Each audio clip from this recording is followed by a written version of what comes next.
नमस्कार, आप देख रहे हैं आवाज एट 9। मैं हूं कविता थपलियाल। शुरुआत करते हैं इस वक्त की सुर्खियों के साथ। I rise to lay on the table of the House a copy in English and Hindi version of the Economic Survey 2015-16 Volume 1 and 2. संसद में पेश हुआ इकोनॉमिक सर्वे। FY17 में जीडीपी ग्रोथ का लक्ष्य 7.5%। FY19 तक सरकारी बैंकों को चाहिए 1,80,000 करोड़ रुपए। इकोनॉमिक सर्वे के सारे टैक्स छूट खत्म करने और खेती से कमाई पर टैक्स लगाने के सुझाव। बड़ा सवाल, क्या वित्त मंत्री इतने बोल्ड कदम उठाने को होंगे तैयार? इकोनॉमिक सर्वे से बजट के लिए क्या मिल रहे हैं संकेत? बजट में कैसे कदम उठाने की जरूरत? जानिए नीति आयोग के उपाध्यक्ष अरविंद पांगड़िया से बुलेटिन में आगे। बजट में मिल सकती है घर खरीदारों को बड़ी राहत। होम लोन पर टैक्स में मिलने वाली छूट 2 से बढ़कर हो सकती है 3 लाख रुपए। CNBC आवाज की एक्सक्लूसिव खबर। विजय माल्या के यूनाइटेड स्पिरिट से मलाईदार इस्तीफे पर सेबी की नजर। अब होगी जांच, लेकिन माल्या की अब इंग्लैंड में ऐश की तैयारी। ये सरकार एक बहुत बड़ा घोटाला करने जा रही है, मैं निश्चित रूप से आरोप लगाता हूं। 251 रुपए में स्मार्टफोन का मुद्दा संसद में भी उठा। कांग्रेस सांसद प्रमोद तिवारी ने बताया घोटाला सरकार पर लगाए गंभीर आरोप।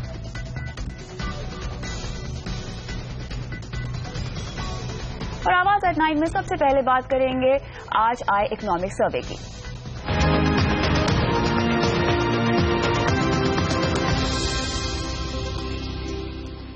संसद में आज पेश किए गए इकोनॉमिक सर्वे में अगले वित्तीय वर्ष के लिए अच्छी तस्वीर पेश की गई है। सर्वे में अगले साल जीडीपी ग्रोथ 7 से 7.5% के बीच रहने का अनुमान लगाया गया है, जबकि महंगाई 4.5 से 5% के बीच रहने की बात कही गई है। सर्वे के मुताबिक 7वें वेतन आयोग के कारण महंगाई बढ़ने के आसार कम है। Chief economic adviser Arvind Subramanian ने टैक्स कलेक्शन बढ़ाने के लिए इनकम टैक्स में छूट की सीमा न बढ़ाने की वकालत की है।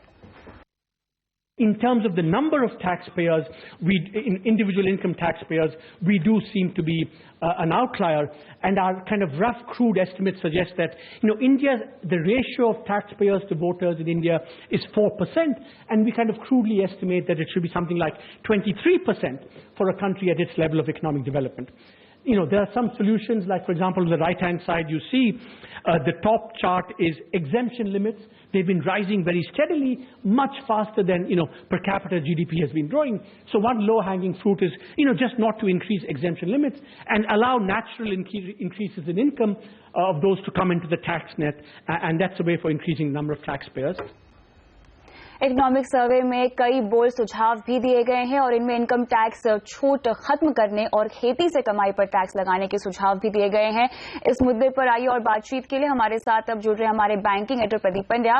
प्रदीप, यहाँ पे सर्वे में हमने काफी बोल्ड सुझाव सुने तो हैं, लेकिन ये बताएं कि क्या वित्त मंत्री इन सुझावों को मानने का जो साहस है वो जुटा पाएंगे? कुछ बातें जिन पे फोकस करना चाहिए। एक तो इनकम टैक्स छूट का दायरा बढ़ाने की जो हम बात कर रहे हैं, इकोनॉमिक सर्वे इसके फेवर में नजर नहीं आता। सर्वे दरअसल इस वक्त काफी ज्यादा जो फिस्कल डिसिप्लिन है उस पर जोर देते हुए दिखाई दे रहा है, और इसलिए उन्हें लगता है कि अभी नहीं, 1 आध साल का वक्त लीजिए और फिर बढ़ाइए, क्योंकि हर साल तो ये सीमा बढ़ती नहीं है। तो इस साल बजट का गणित ठीक रखें, उसके लिए थोड़ा सा टैक्स पेयर पे बोझ ज्यादा डालना पड़े तो चलेगा, ये व्यू निकल कर आ रहा है। दूसरी तरफ कॉर्पोरेट टैक्स को घटाकर 25% जो किया जाना है 30% से, अभी 30% है, उसके ऊपर सेस है। पिछले बजट में वित्त मंत्री ने कहा था कि यह प्रक्रिया शुरू होगी। पूरी उम्मीद है कि इस साल से यह प्रक्रिया शुरू हो सकती है। काफी सारे एग्जाम्पशंस कम होंगे, इसलिए सरकार को कोई नुकसान नहीं होगा। ये एक चूंकि रेवेन्यू न्यूट्रल स्टेप है, सरकार की आमदनी पे असर नहीं पड़ेगा, इसलिए यह होता हुआ दिख रहा है। एक काफी एम्बिशियस डिमांड है, खेती पे होने वाली इनकम पर एक लिमिट के ऊपर टैक्स लगाया जाए, और ये हम बराबर बातें करते रहे हैं। इकोनॉमिक सर्वे में कई बार चीफ इकोनॉमिक एडवाइजर से सजेस्ट करते हैं, पर सरकार इस पर बिल्कुल भी ध्यान नहीं देती, और जाहिर है कि ये बहुत ही सेंसिटिव मसला है। इस बार तो कहीं भी सरकार के एजेंडा में हरगिज ये दिखाई नहीं दे रहा है। और साथ ही प्रॉपर्टी पर टैक्स बढ़ाने की बात यहाँ पे चल रही है। हालांकि यहाँ पर अगर आप कुल मिलाकर देखें तो जो पूरा मुद्दा है वेल्थ टैक्स का, कई बार उठाया गया है, कई बार बढ़ाया गया, लगाया गया, हटाया गया, ये सारा प्रोसेस थोड़ा सा पेचीदा है। यहाँ भी कहीं ना कहीं ऐसा लगता है कि सरकार में अभी क्लियर कंसेंसस बनती हुई नजर नहीं आ रही है। फोकस इनकम के टैक्स पे ही ज्यादा है, प्रॉपर्टी पर शायद थोड़ा और वक्त लेना चाहेंगे और अभी तो सरकार के एजेंडा पे दिखाई नहीं देता। बिल्कुल, शुक्रिया प्रदीप इन तमाम डिटेल्स के लिए। तो क्या खेती पर टैक्स लगना चाहिए, क्या प्रॉपर्टी पर टैक्स बढ़ना चाहिए, इस पर जेडीयू के नेता और राज्यसभा सांसद केसी त्यागी से अब बात की हमारे ब्यूरो चीफ लक्ष्मण रॉय ने। आपको लगता है कृषि क्षेत्र से होने वाले आमदनी पर टैक्स लगाया जाना सही होगा? कृषि क्षेत्र पहले ही कई तरह के रूरल डिस्ट्रेस को झेल रहा है और जो आमदनी प्रति व्यक्ति ग्रामीण क्षेत्रों में बताई गई है वो बहुत कम है, अनटैक्सेबल है। सरकार का ये अव्यवहारिक कदम है और अगर योजनाकार इस तरह की कोई योजना बनाते हैं तो जो बची हुई कृषि है उसको भी चौपट करने की योजना ही बना रहे हैं। कृषि टैक्स लगाने लायक नहीं बची है, प्रति व्यक्ति आय बहुत कम है। यहाँ तक कि जो धनी किसान है उन पर भी टैक्स न लगाया जाए। धनी किसान अब कॉर्पोरेट सेक्टर के अंदर हैं जिन्होंने SEZ बना करके ऊंचे पैमाने पे जमीन की खरीद फरोख्त करके खेती कर रहे हैं। अब कोई किसान धनी किसान नहीं बचा है, कॉर्पोरेट वाले ही धनी किसान बचे। प्रॉपर्टी टैक्स लगाना क्या वाकई लगता है कि एक सही कदम होगा अभी की हालत में जहां प्रॉपर्टी में खुद इतनी सारी मंदी है? ऊंचे पैमाने पे मकान खाली पड़े हैं, रियल एस्टेट का धंधा चौपट है, इसलिए अर्बन मिडिल क्लास या अर्बन लोअर मिडिल क्लास की प्रॉपर्टी पर टैक्स लगाना ये भी एक अपराध जैसा कार्य है। आर्थिक मामलों के सचिव शक्तिकांता दास ने कहा है कि भारतीय अर्थव्यवस्था पटरी पर है। उन्होंने उम्मीद जताई है कि आने वाले समय में ग्रोथ 8% से 10% भी हो सकती है। The economic survey was presented to the parliament today. It has explained the challenges which we face both within our domestic economy as well as in the external sector, and the challenges which India faces from the various economic trends and developments across the world. Redeeming feature is that the economic survey projects the long-term growth outlook of India at 8 to 10%, and the rest will have to wait for the budget. आज economic survey से सोमवार को आने वाले budget के लिए क्या संकेत मिल रहे हैं और अर्थव्यवस्था के सामने खड़ी चुनौतियों से निपटने के लिए बजट में किस तरह के कदम उठाने चाहिए, इन सवालों के साथ नीति आयोग के उपाध्यक्ष अरविंद पानघड़िया से बातचीत की CNBC आवाज के प्रधान संपादक संजय पुगलिया ने। इकोनॉमिक सर्वे एक तरीके से बहुत ईमानदारी से बता रहा है कि अगले साल ग्रोथ कम होगी, थोड़ा स्लोडाउन की ही तरफ उसका रुझान रहने वाला है। ये एडमिशन एक अच्छी बात है। सरकार अगर इससे खबरदार है और ये 7, 7.5 के नीचे सरक न जाए, 8 के ऊपर जाए, ऐसा कोई मानस, ऐसी कोई तैयारी आपको दिखती है क्या? नहीं, अभी इसमें ये सर्वे थोड़ा इसलिए ज्यादा केयरफुल है कि ग्लोबल कंडीशंस जो हैं वो कुछ डिटीरियरेट हुई हैं पिछले 1 साल में, और कोशिश सरकार की रहेगी जरूर कि इससे भी आगे जाएं, और सर्वे भी ये स्पेकुलेट करता है कि अगले 2 साल में हम 8% के ऊपर जा सकें, पर अभी इस साल के लिए जो है अप्रोच कॉशियस ली गई है। क्या आप मानते हैं कि पब्लिक इन्वेस्टमेंट से ग्रोथ की शुरुआत करना, इसकी एक सीमा है, ये लिमिटेड रोल ही प्ले कर सकती है, सिर्फ पब्लिक इन्वेस्टमेंट के भरोसे एक सीरियस ग्रोथ की तैयारी नहीं हो सकती? हाँ, नहीं, इसमें पब्लिक इन्वेस्टमेंट जो है कैटलिस्ट है। ये आप सही कह रहे हैं कि सिर्फ पब्लिक इन्वेस्टमेंट के थ्रू ग्रोथ नहीं रिलाई कर सकते, प्राइवेट इन्वेस्टमेंट को भी बढ़ना होगा, पर अभी इस वक्त हमें कैटलिस्ट की जरूरत है, और वो कैटलिस्ट जो है देना शुरू किया गया है। असल में हमने पिछले साल भी जो कुछ बढ़ाया पब्लिक इन्वेस्टमेंट को, उससे थोड़ा कैपिटल एक्सपेंडिचर साइकिल थोड़ा इंप्रूवमेंट होने लगा है। इकोनॉमिक सर्वे का सुझाव है सर, इसलिए मैं आपसे पूछना चाहता हूं कि अगर ये गांव गरीब रूरल डिस्ट्रेस को दूर करने पर फोकस रखने वाला बजट होगा और ऐसे में खेती पर की कमाई पर और जमीन पर टैक्स लगाने की बात जरूरी है, होगा क्या? नहीं, मुझे ये तो सर्वे जो है काफी लंबे समय का रोड मैप हुआ करता है जी। तो सर्वे ने काफी उस स्पेस को यूज किया है कि सर्वे को जो ये फ्लेक्सिबिलिटी होती है कि फ्यूचर का जो प्लान है उसको ले डाउन करे, तो उस विषय में किया है, पर मैं नहीं समझता कि अभी ये समय है कि खेती पे टैक्स लगाया जाए। अभी ऐसी कोई प्लान मैं नहीं समझता कि सरकार करेगी, पर हमें मंडे को पता लगेगा। पर वैसे ये आपका जो कहना है कि ये बजट जो है रूरल डेवलपमेंट के लिए होगा, एग्रीकल्चर के लिए होगा, ये बिल्कुल सही है।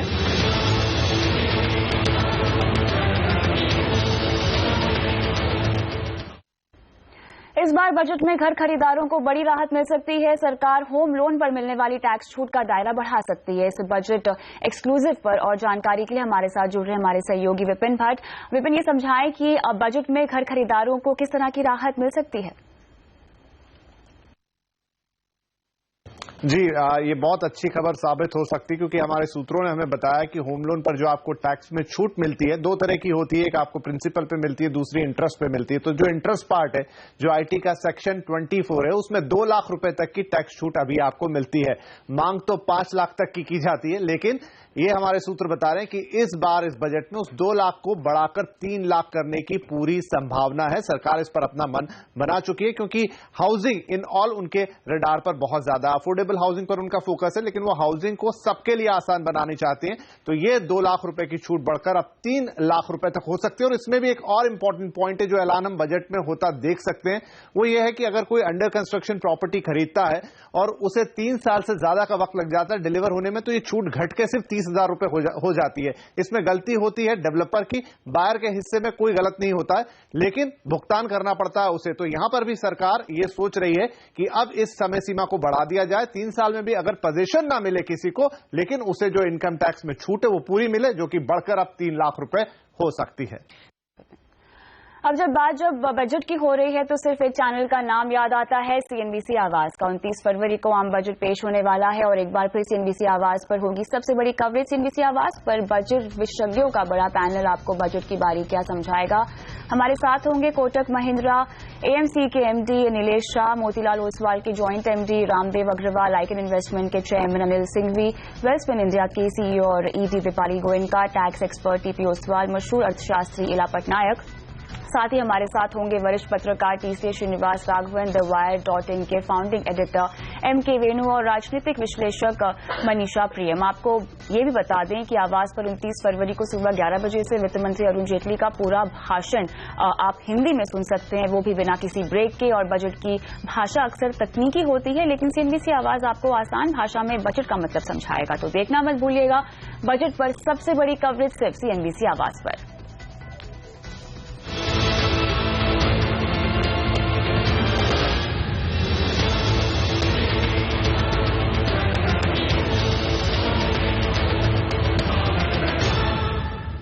और कर्मचारियों पर परफॉर्मेंस का दबाव बनाने के चलते घिरी स्नैपडील। देखिए पूरी खबर इस ब्रेक के बाद।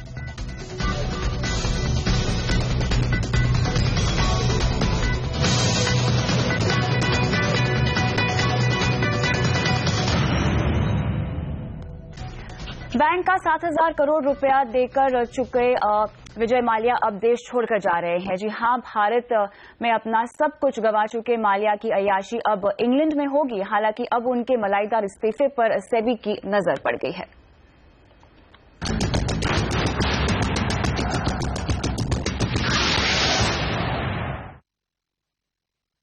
विजय माल्या का यूनाइटेड स्पिरिट से गोल्डन हैंडशेक सेबी के रडार पर है। मार्केट रेगुलेटर ने इस्तीफे के लिए हुई डील की जांच शुरू कर दी है। कॉर्पोरेट गवर्नेंस और दूसरे नियमों के संभावित उल्लंघन की जांच की जाएगी। सेबी इस मामले में यूनाइटेड स्पिरिट डीआईजीओ विजय माल्या और उनकी ग्रुप कंपनियों की भूमिका की जांच करेगा। और इसके अलावा सेबी यूनाइटेड स्पिरिट में इनसाइडर ट्रेडिंग की भी जांच कर रहा है। सेबी से जुड़े सूत्रों का कहना है कि आगे कंपनी मंत्रालय और दूसरी एजेंसी भी जांच में शामिल हो सकती है। किस्मत हो तो विजय माल्या जैसी जिंदगी भर अय्याशी, करोड़ों का कर्ज, लेकिन कोई परवाह नहीं, और रिटायरमेंट की रकम इतनी भी आगे अभी ऐश की जिंदगी जी सके। माल्या को सब कुछ मिला है, लेकिन ठगे रह गए देश के कई बैंक और हजारों लोग। 7,000 करोड़ का बैंक कर्ज, हजारों कर्मचारियों को चूना, दंड 515 करोड़ रुपए। ये है कहानी विजय माल्या की। किंग ऑफ गुड टाइम्स की कंपनियां डूब गई हैं, बंगले गिरवी हो चुके हैं, लेकिन माल्या जी को कोई फर्क नहीं पड़ता।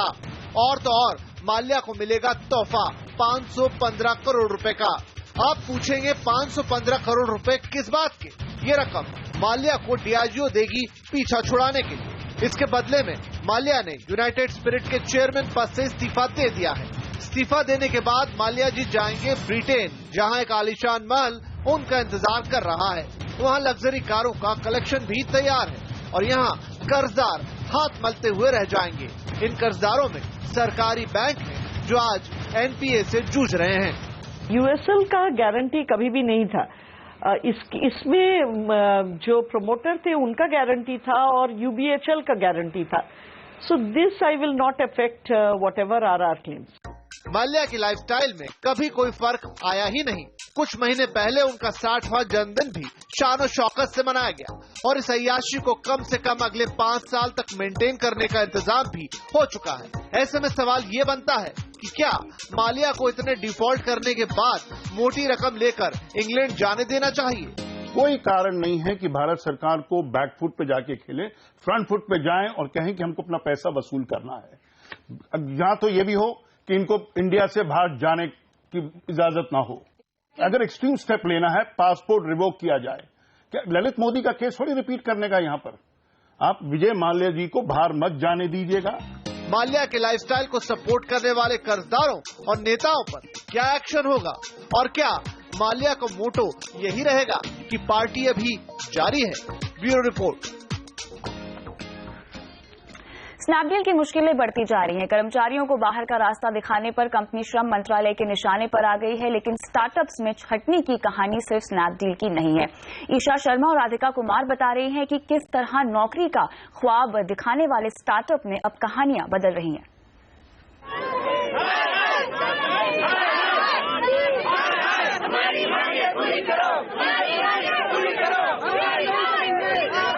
क्लियरेंस सेल लगाने के लिए फेमस स्नैपडील अपने दफ्तरों से दूसरी तरह की क्लियरेंस करने में जुटी है। स्नैपडील के 200 कर्मचारियों को 1 महीने में अपनी परफॉर्मेंस 150% तक सुधारनी है, वरना उनको बाहर का रास्ता दिखा दिया जाएगा। हम चाहें कि आप कुछ अच्छा डिसीजन लें जो एज पर पॉलिसी या गवर्नमेंट नॉर्म्स हो उसी हिसाब से लें। 3 मंथ्स का एडवांस सैलरी दिया जाए। Will search for next option and definitely हम लोग दोबारा रिज्वाइन नहीं करेंगे। हम यही उम्मीद कर रहे हैं कि मैनेजमेंट जो है वो हमारे हक में फैसला ले। भी आगे फर्दर जॉब नहीं करना चाहेंगे स्नैपडील के साथ, क्योंकि ऑलरेडी इतना मेंटल टॉर्चर हम लोगों कर चुके हैं। स्नैपडील के कर्मचारी मानते हैं कि कंपनसेशन से बचने के बहाने ढूंढे जा रहे हैं, लेकिन छटनी की कहानी स्टार्टअप सेक्टर में आम हो गई है।